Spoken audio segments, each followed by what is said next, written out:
Assalamualaikum warahmatullahi wabarakatuh. Sahabat Ius dimanapun berada, berjumpa lagi dengan kita di channel Ius YouTube, channel belajar Islam tanpa ngegas dan tetap santuy. Nah, di seri kali ini kita akan bahas sosok manusia mulia yang pernah ada di muka bumi. Siapa lagi kalau bukan baginda Rasulullah Sallallahu Alaihi Wasallam. Kita akan kupas secara ringkas biografi beliau, mulai dari karakter beliau, nama-nama beliau, sifat-sifat beliau, kehidupan beliau, dan sebagainya. Di seri pertama ini, kita akan mulai dari nasab atau garis keturunan beliau Sallallahu Alaihi Wasallam. Beliau adalah Muhammad bin Abdullah bin Abdul Muttalib bin Hashim bin Abdi Manaf bin Qusay bin Kilab bin Murrah bin Ka'ab bin Lu'ay bin Ghalib bin Fihr bin Malik bin Nadar bin Kinanah bin Khuzaimah bin Mudrikah bin Ilyas bin Mudar bin Nizar bin Ma'ad bin Adnan. Dan Adnan merupakan keturunan dari Nabi Ismail, putra Nabi Ibrahim alaihi wassalatu wassalam. Beliau merupakan sosok manusia yang memiliki garis keturunan termulia di atas muka bumi ini. Bahkan seorang raja Romawi bernama Heraklius pun pernah mengakui hal itu, sebagaimana yang telah ditegaskan dalam sebuah hadis. Selanjutnya kita akan bahas nama beliau. Tahu gak sahabat, kalau ternyata Rasulullah Sallallahu Alaihi Wasallam memiliki 15 nama yang berbeda-beda, dan itu semua di luar dari julukan beliau. Seluruh nama beliau menunjukkan sifat dan bukan sekedar nama tanpa makna. Nama-nama tersebut berkaitan dengan sifat-sifat terpuji yang sempurna yang melekat pada diri beliau. Dan di antara nama beliau adalah yang pertama, Muhammad. Ini adalah nama beliau yang paling terkenal, dan nama ini telah disebut di dalam kitab Taurat secara jelas. Maknanya adalah yang memiliki banyak sifat terpuji.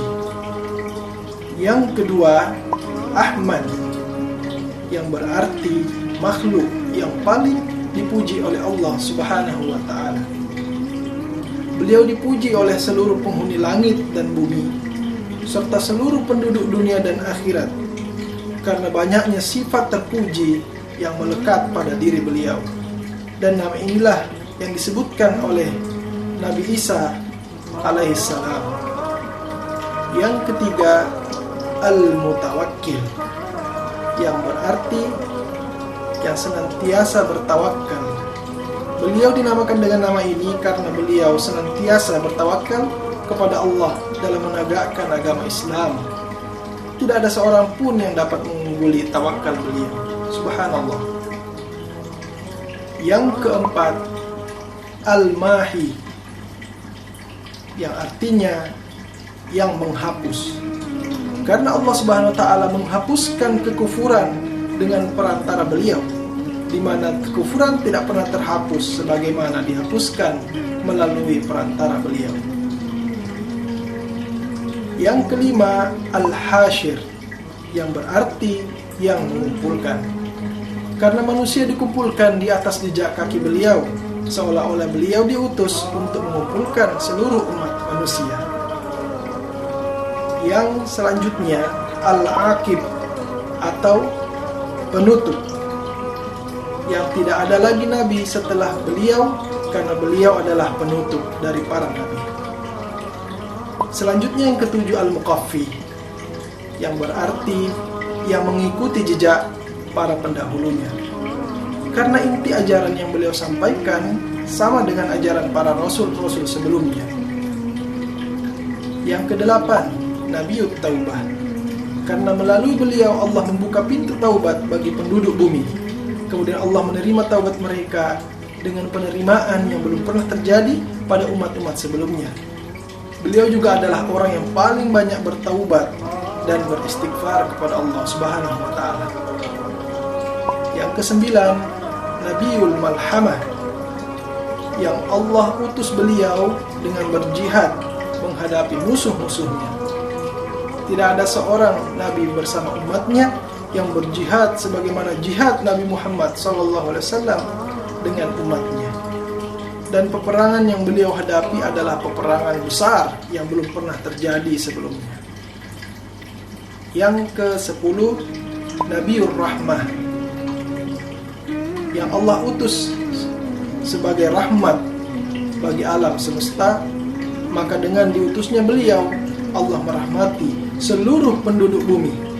Adapun orang-orang yang beriman, maka mereka mendapatkan bagian yang lebih besar dari rahmat dan kasih sayang Allah. Adapun orang-orang yang kafir dari kalangan ahli kitab, maka mereka hidup di bawah perlindungan dan jaminan keamanannya. Selanjutnya ada Al-Fatih, yang artinya pembuka, yang dengannya Allah membuka pintu petunjuk yang sebelumnya tertutup, yang dengannya Allah membuka mata yang buta, telinga yang tuli, serta hati yang tertutup. Dan dengannya Allah taklukkan negeri-negeri kafir, dan dengannya Allah membuka pintu-pintu surga, dan melalui beliau Allah membuka jalan-jalan ilmu yang bermanfaat serta amal-amal soleh. Yang ke-12, Al-Amin, artinya yang terpercaya. Karena beliau adalah orang yang paling berhak atas nama ini. Beliau adalah kepercayaan Allah dalam menyampaikan wahyu dan agama Allah. Beliau juga kepercayaan penduduk langit, demikian juga penduduk bumi. Bahkan orang-orang kafir Quraisy lebih dulu menggelarinya sebagai Al-Amin, jauh sebelum beliau diutus menjadi Rasul. Subhanallah. Yang ke-13, Al-Bashir. Beliau merupakan pembawa kabar gembira bagi orang-orang yang melakukan ketaatan kepada Allah dengan balasan pahala, dan memberi peringatan bagi pelaku kemaksiatan dengan hukuman yang setimpal. Yang ke-14, Sayyidu Waladi Adam. Beliau pernah berkata, "Aku pemimpin anak cucu Adam pada hari kiamat, dan aku tidak pernah berbangga diri." Dan yang terakhir sahabat adalah As-Sirajul Munir, yang artinya cahaya yang menerangi tanpa membakar sesuatu yang diteranginya. Kesimpulannya adalah Rasulullah SAW adalah hamba Allah.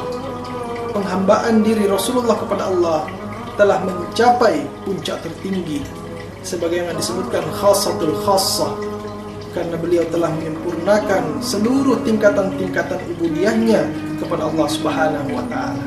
Adapun sifat beliau secara umum, yang paling sempurna adalah apa yang pernah beliau katakan tentang dirinya, "Saya adalah Muhammad, hamba Allah dan Rasulnya.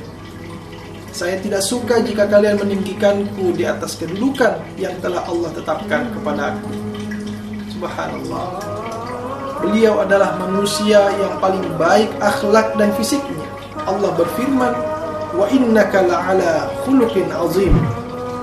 Sungguh kamu benar-benar berakhlak yang mulia. Istrinya Aisyah radhiyallahu anha pernah berkata, akhlak beliau adalah Al-Quran. Maknanya, beliau mengamalkan seluruh isi Al-Quran, mengindahkan aturan-aturan Allah, serta meridhoi apa yang Allah ridhoi. Beliau SAW bersabda, "Sesungguhnya Allah telah menjadikanku sebagai kekasih, sebagaimana Dia menjadikan Nabi Ibrahim sebagai kekasih." Baik, sampai di sini dulu pembahasan seri pertama dari biografi Rasulullah SAW. Seri berikutnya kita akan membahas, mengupas ciri-ciri fisik beliau, mulai dari rambut, postur tubuh, mata, dan yang penasaran bagaimanakah wajah beliau, apakah ganteng seperti saya? Bercanda ya. Jika seri seperti ini kamu rasa bermanfaat, silakan dukung dengan klik like, komen, dan subscribe sebanyak-banyaknya.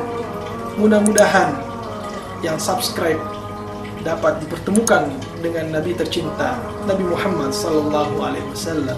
Allahumma salli wa sallim alaihi. Baik sahabat, itulah video kita kali ini. Sampai jumpa pada video-video selanjutnya. Wassalamualaikum warahmatullahi wabarakatuh.